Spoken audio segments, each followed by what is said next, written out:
자, 혼합물의 분리. 자, 봅시다. 자, 혼합물의 분리 두 번째. 우리 앞에서 배웠던 거는 뭐하고 뭐의 차이에서 배우는 거였어요. 저기 분리했어요. 하나는 끓는 점의 차이하고 밀도 차이를 이용을 했죠. 그렇죠? 자, 근데 이번에는 물질의 성질 중에서 용해도 차이를 이용해서 물질을 구분하는 재결정이라고 하는 방법을 사용을 해줍니다. 앞에 나왔던 용해도만큼 좀 어려워요. 자, 울지 말고. 자, 재결정은 자 보면 물질의 온도에 따른 용해도의 차이를 이용해서 순수한 고체 물질을 분리해내는 방법이에요. 그러니까 순수하게 두 가지를 한꺼번에 녹여놓고 온도에 따른 둘의 용해도 차이를 이용을 해서 온도에 따른 용해도 차이가 큰 물질과 작은 물질 두 개를 넣어놓으면, 예를 들어서 온도를 점점 이제 낮추다 보면은 어떤 거가 먼저 포화 상태가 되고 그 다음에 포화보다 온도가 더 낮아지면 여기서 어떻게 돼? 석출이 된단 말이에요. 그래서 요런 차이를 이용해서 구분을 해내는 거거든요. 자, 그러면 잘 봅시다. 불순물이 섞여 있는 고체 물질을 용매에 녹인 다음에, 예를 들어서 뭐 이런 거예요. 그 불순물이 예를 들어서 소금을 이렇게 들고 가다가 운동장에다가 퍽 놓친 거야. 그럼 소금이 어떻게 돼? 흙바닥에 막 이렇게 뿌려졌죠. 그러면은 얘를 썰어 담어, 쓰레받기에. 근데 여긴 소금도 있고 흙도 있고 먼지도 있고 뭐 이상한 거 다 있을 거 아니에요, 그죠? 그럼 일단 이걸 어떻게 해주냐? 먼저 흙이나 알갱이 큰 거를 먼저 걸르려면 어떻게 돼? 얘를 다 어떻게 해야 돼? 물에 녹여. 그 다음에 거름종이로 한번 걸러요. 그럼 거름종이 위에는 뭐만 남겠어? 흙이나 뭐 부스러기, 그죠? 이런 거 남을 거고, 순수하게 밑에 뭐가 남아요? 물에 녹는 소금하고 다른 불순물이 있을 거고, 이거를 갖다가 이제 이 재결정이라는 방법을 통해서 순수하게 소금만 얻어내게 되는 건데, 보면은 고체 물질이 용매에 녹인 다음 용액의 온도를 낮추거나 용매를 증발시켜서 순수한 고체 물질을 얻어내는 방법이 재결정에 해당이 돼요. 자, 그러면 한번 보세요. 염화나트륨하고 붕산의 혼합물을 분리를 해줍니다. 분리할 거를 왜 섞었는지는 모르겠지만 두 개를 분리를 해줍니다. 그럼 잘 봐. 염화나트륨 20g이랑요 붕산 20g을 똑같이 1대1로 섞어서 80도씨의 물에 물 100g에 모두 녹인 후에, 근데 여러분들 우리 앞에서 용해도 있잖아요. 용해도라고 하는 거는 어떤 물질이 특정 온도에서 용매 100g에 최대한 녹을 수 있는 양을 뭐라고 했어요? 용해도라고 했죠. 그럼 예를 들어서 봐봐. 설탕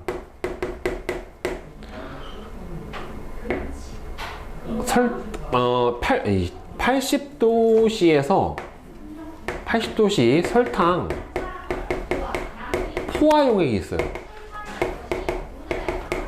80도씨의 설탕 포화 용액이 있어요. 물 100g에 설탕을 최대한 녹여서 포화 용액을 만들었어요. 자, 그러면 여기 있는 설탕이 더 이상 녹아 들어가지 않겠죠? 맥스로 녹아 있으니까. 근데 여기다가 소금을 녹이면 녹을까 안 녹을까? 지금 설탕으로 포화되어 있는 포화 용액에다가 소금을 녹이면 소금이 녹을까요? 안 녹을까요? 녹을 것 같아? 안 녹을 것 같아? 설탕으로 이미 포화가 돼 있어? 소금을 넣으면 녹아요. 네? 왜요? 자, 왜 그러냐면은 설탕은 더 이상 못 녹는데 소금은 녹아요.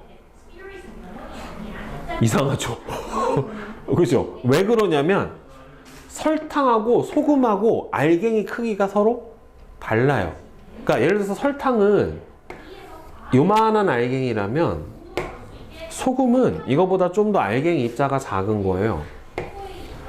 그러니까 결국에는 요 알갱이들 사이사이에 빈 공간이 있으니까 거기에 어떻게 되는 거예요? 소금이 녹아 들어갈 수 있는 거예요. 그러니까 하나로 포화된 용액에 다른 물질을 녹일 수 있다 없다?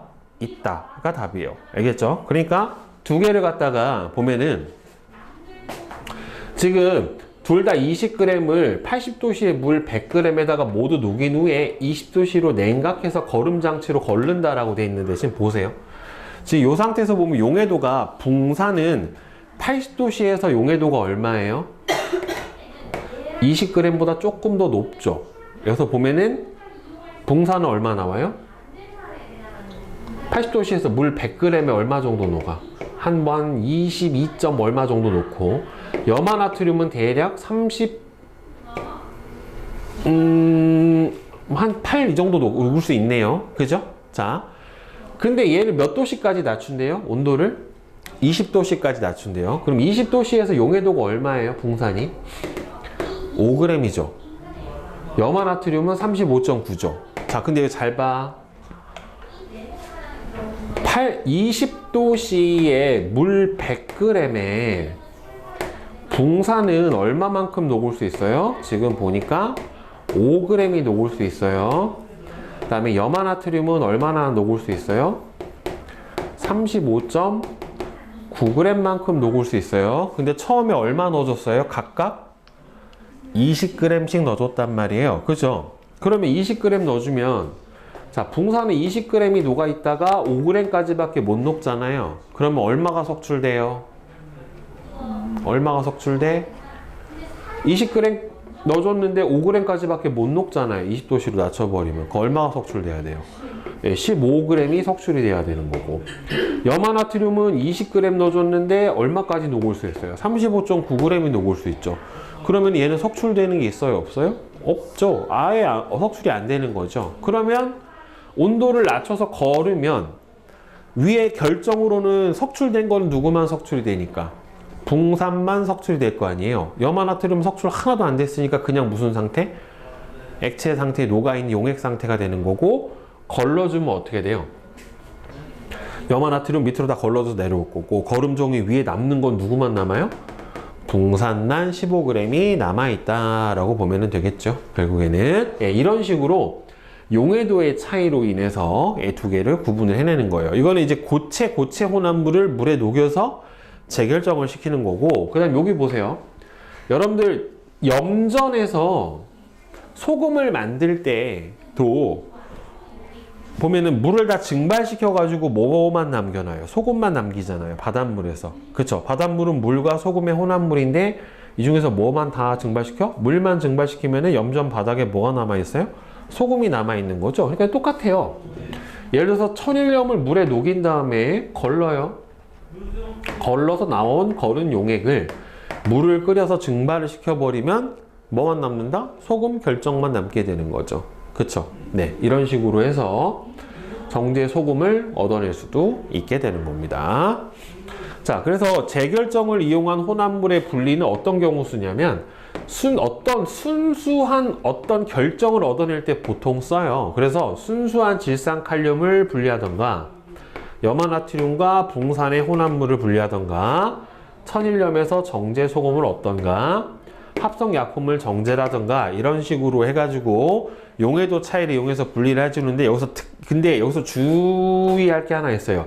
이 재결정을 이용을 해줄 때는요, 두 물질이 온도에 따른 용해도의 차이가 커야 돼요.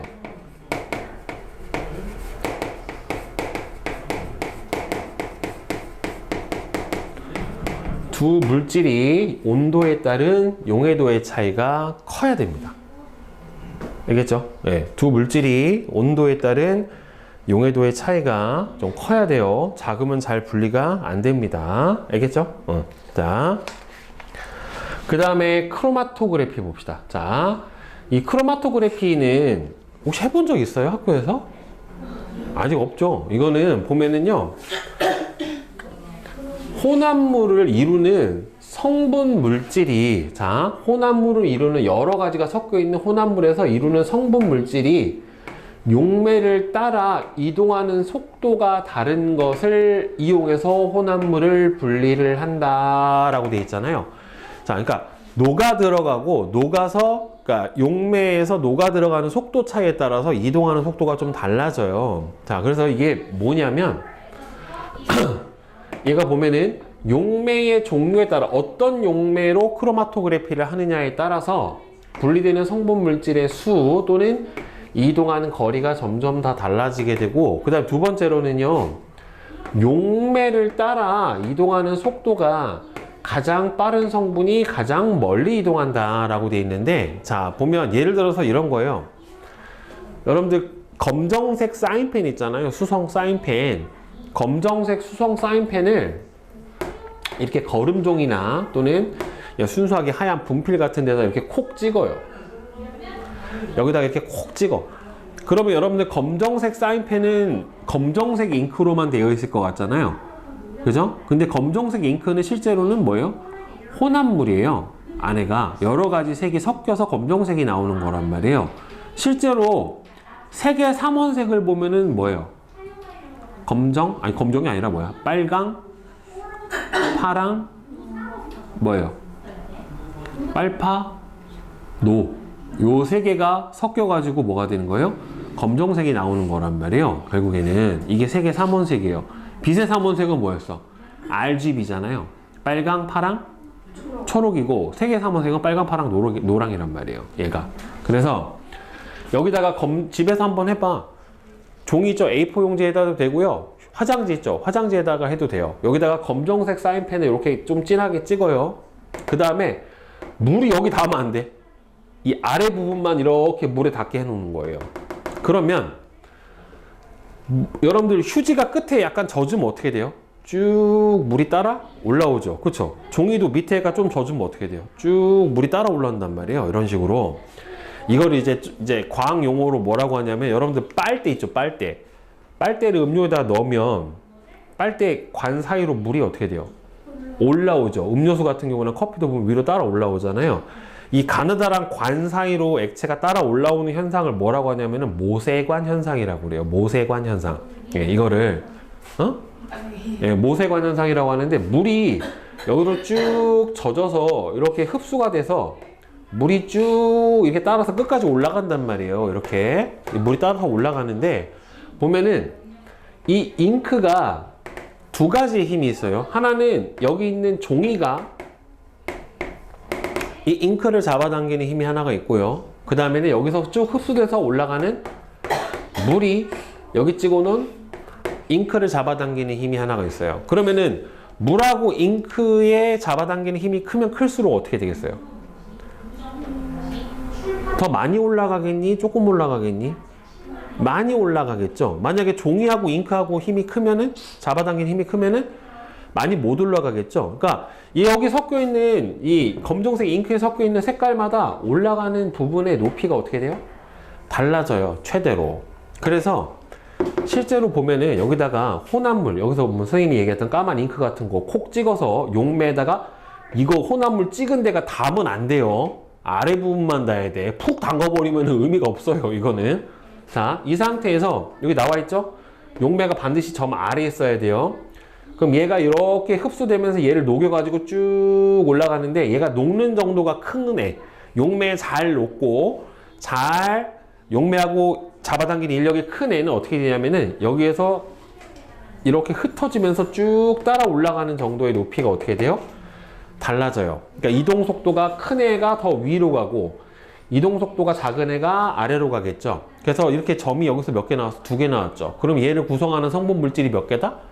2개다. 아니면은 3개가 나오면 3개다. 그러니까 성분 물질 여기서 추출을 해낼 수는 없어요. 대신에 몇 개 정도가 이 혼합물을 구성을 하고 있는지를 알아낼 수는 있게 되는 거죠. 그렇죠? 자, 그래서 보면은 물질 A부터 E의 크로마토그래피의 결과 분석을 보게 되면은 A를 분석했더니만 A는 몇 개 나왔어요? 3cm짜리 간 거 딱 하나만 나왔어요. 그죠? 그 다음에 B는 해봤더니 몇 개 나와서 3cm짜리 하나, 4cm짜리 하나 나왔죠. 같은 시간 동안 한 거예요. 그러면은 결국에는 얘하고 얘는 같은 성분이 요 안에 들어있는 거지. 그 다음에 C는 4cm짜리 하나 나왔죠. D는 1cm, 4cm짜리 하나 나왔죠. 그러면 여기 B, C, D에는 같은 물질이 포함이 되어 있는 거죠. 결국에는 전개 높이가 똑같으니까. 그 다음에 D하고 E는 1cm짜리, 1cm짜리 나왔으니까 얘네 둘도 같은 물질이 혼합이 되어 있다라고 볼 수가 있고, 그러면은 이 상태에서 용매를 따라서 이동하는 속도는 누가 제일 빨라요? 여기서 제일 빠른 거 C, 그죠? 얘가 C죠. 그 다음에는 얘가 A죠. 하나밖에 없으니까.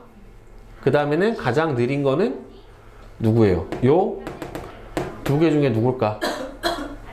D는 E하고 섞여 있는 거니까 E하고 E 이렇게 되겠죠. 그쵸? 따라서 가장 빠른 속도로 잘 이동하는 건 누구다? C. 그 다음에는 A, 그 다음에는 E. 예, 이런 순으로 분리가 된다라고 볼 수가 있겠죠. 그지? 따라서 이 크로마토그래피는요, 아주 적은 양의 혼합물도 분리할 수 있어요. 이렇게 점만 찍어 놓으면 분리가 돼요. 몇 가지 물질로 구성이 되어 있는지. 그 다음에는 분리 방법도 굉장히 간단하고요. 대신에 이게 물로 이렇게 분리해낸 거랑 알코올로 해낸 거랑 에테르로 해낸 거랑 다 달라요. 몇 가지. 왜? 물에 잘 녹는 성분이 있을 수도 있고 알코올에 잘 녹는 성분이 있을 수도 있고 하기 때문에 어떤 용매를 사용하느냐에 따라 좀 다르게 나타납니다. 자, 근데 분리하는데 걸리는 시간도 짧아요. 성질이 비슷하거나 복잡한 혼합물도 한 방에 분리가 가능해요. 그래서 이 크로마토그래피 같은 경우에는 보면은 사인펜의 잉크 색소 분리, 자 여러분들 이 운동선수의 도핑 테스트 이것도 예로 하거든요. 여러분들 운동선수들 도핑하는 건 알죠? 그죠? 도핑이 뭐냐면은 약물, 금지 약물을 썼는지 안 썼는지를 알아보는 검사예요. 이게 대표적으로 쓰면 안 되는 게 이 아나볼릭 스테로이드라고 해가지고 그 남성 호르몬 성분으로 돼 있는 건데 이거를 만약에 불법으로 맞으면 막 근육이 막 엄청나게 생기기도 하고, 어? 피겨. 네, 그렇죠. 피겨 선수들 같은 경우도 그렇고 특히 수영 선수들도 그렇고 금지 약물 제일 많이 쓰는 게 힘 제일 많이 쓰는 종목이 어디겠어? 올림픽 종목 중에 힘 제일 많이 쓰는 종목 역도죠. 역도 선수들이 금지 약물 많이 써요. 그래서 이 금지 약물을 어떻게 검사해내냐면은 약물 있잖아요. 예를 들어서 쓰면 안 되는 X라고 하는 약물이 있어. X라고 하는 약물을 크로마토그래피로 이렇게 분석을 해. 그러면 얘가 몇 센치에 몇 개의 점이 나타나는지가 나올 거 아니에요. 그죠? 근데 약물을 섭취하면 이 약물이 몸 안에서 다 100% 흡수가 안 돼요. 어디로 나와? 예, 오줌으로 나와요. 그래서 경기 끝나고 메달 수여한 다음에 메달리스트 선수들은 다 소변을 받아요. 무조건 100% 받아요. 아니죠. 하고 나서 받아요. 왜냐면은 일단은 메달 딴 선수들이 했느냐 안 했느냐가 중요하기 때문에 경기가 끝나면 무조건 예, 눈 앞에서 받아요. 그대로 감독관 앞에서 싸야 돼요. 아니 어쩔 수가 없어요. 이게 반도핑위원회에서 다 그렇게 검사를 해요. 그러니까 직접 감독관 앞에서 무조건 받아요. 안 그러면 다른 사람 소변을 해줄 수도 있고 하기 때문에 예, 무조건 남자 선수건 여자 선수건 그 도핑위원회에서 나와서 무조건 받아요. 아 근데 너무 많이 하면 해서 무덤덤하대요. 나중에는 선수들이 그러는데 아무렇지도 않대. 자 그래서 이 X라고 하는 어떤 약물을 갖다가 이렇게 분리를 해. 그 다음에 도핑을 얘가 불법 약물을 했는지 안 했는지를 알아보려면 이 선수의 오줌을 갖다가 어떻게 해봐요? 찍어가지고 크로마토그래피를 해봐요. 그래서 만약에 분리된 위치나 개수가 선이 똑같이 나왔어. 그러면은 오줌 안에 약물이 검출이 된 거죠. 결국에는 이런 식으로 알아본단 말이에요. 그 다음에 단백질 성분 검출, 식품 속 녹약이나 중금속의 성분 검출 다 똑같이 이렇게 해보는 거예요. 그러면 하나는 대조군을 놓고 여기다 놓고 나서 이거랑 비교를 해봐서 똑같은 분리되는 개수나 위치가 나오면은 아, 그 성분이 들어있구나 라고 예측을 해보는 겁니다. 그 다음에는 입의 색소 분리. 그러니까 결국엔 보통은 색소나 성분 분리를 통해 가지고 이 안에 몇 가지 물질이 들어있는지 예, 보통 이런 것들을 알아내게 됩니다. 알겠죠? 자, 답을 맞춰봅시다. 자, 1번은 용해도죠. 용해도. 자, 다음에 2번. 자, 보면은 염화나트륨하고 붕산의 용해도 곡선을 나타낸 건데요. 자, 괄호 안에 알맞은 말은 염화나트륨 1g하고 붕산 15g이 섞여 있는 혼합물을 뜨거운 물에 모두 녹인 후 20도씨로 냉각을 하면 온도에 따른 용해도 차가 큰 누구? 붕산이 결정으로 예, 석출이 됩니다. 반드시 두 물질은 뭐가 돼야 된다고 그랬어요? 용해도 차이가 예, 크게 있어야 된다라고 얘기했습니다. 자, 그 다음에 자, 보자. 위 실험에 대한 설명으로 옳은 것은 자, 교재랑 같이 봅시다. 예, 이거 온도에 따른 용해도 차를 이용하는 방법이 맞아요. 그죠? 자, 그 다음에 용해도 곡선 보시면 여러분들 40도씨 물 100g에서 질산칼륨 용해도가 얼마 나와요? 위에서 보면은 얼마 나와? 여기서 62.9가 나오죠. 그죠? 예, 그러면은, 예, 맞습니다. 그죠? 자, 이거 어디로 왔어? 에이! 맞아요. 그 다음 0도씨에서 질산칼륨의 용해도는 얼마가 됩니까?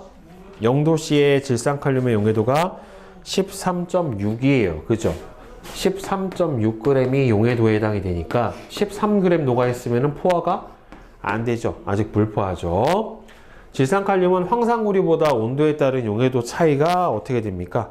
크죠. 그죠? 그래프 곡선이 질산칼륨은 여기서 이렇게 나타나지만 황산구리 이렇게밖에 안 나오잖아요. 그렇죠? 그러니까 온도에 따른 용해도 차이가 큰 거는 누구다?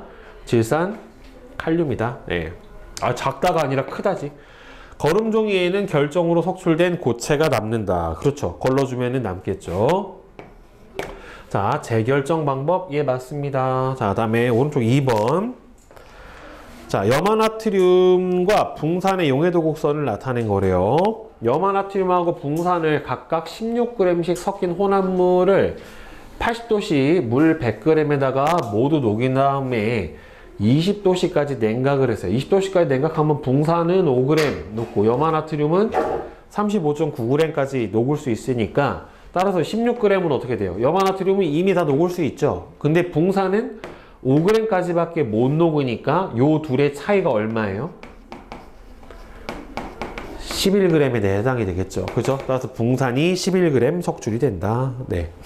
즉, 이와 같이 답한 까닭은, 예, 20도씨에서, 붕산의 용해도는 얼마고? 5g이고, 염화나트륨은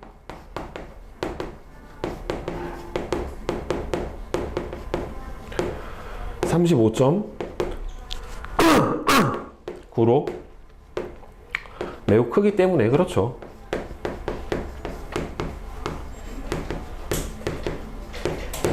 네, 자, 그 다음에 크로마토그래피 봅시다. 옆에. 자, 사인펜의 색소 분리. 자, 크로마토그래피는 사인펜을 찍은 점이 용매에 충분히 선생님이 아까 잠기면 된다고 안 된다고 안 된다고요. 그죠? 잠겨버리면 안 돼요. 용매의 증발을 막기 위해 비커의 입구에 유리판을 덮어 놓는다. 예. 왜 그러면 용매가 너무 줄어들어 버리면 안 되거든요. 충분히 있어야 되니까. 맞아요. 사인펜에 잉크를 녹이지 않는 용매를 사용하면 이게 무슨 의미가 있겠어요? 아무런 의미가 없죠. 녹아서 올라가야 되잖아. 그래서 매직은 유성 사인펜인데 유성 사인펜을 물에다가 넣으면 번져요? 안 번져요? 안 번지죠? 그러면 크로마토그래피로 분리가 안 돼요. 그래서 유성 사인펜 같은 경우에는 기름이나 에테르 같은 걸로 해줘야 돼요. 사인펜의 색에 따라 분리되는 색소의 종류가 다르게 나타난다. 이게 맞죠? 물 대신에 에탄올을 용매로 사용하면은 결과가, 예, 용매 종류에 따라 달라집니다. 그 다음에 수성 사인펜 대신에 같은 색의 유성 사인펜으로 하면 선생님 방금 얘기했지만 안 돼요. 전개 자체가. 자, 사인펜의 잉크 색소를 분리를 했대요. 최소 몇 가지예요? 3가지죠. 그리고 이동 속도가 제일 빠른 거는 가장 높이 올라간 C에 해당이 되겠죠. 자, 이 실험에 사용된 혼합물의 분리 방법은 뭐다? 크로마토그래피. 예. 일단 장점 첫 번째 뭐예요? 소량으로도 분리가 가능. 그 다음에는 한 번의 실험으로도 분리가 가능하다. 그죠?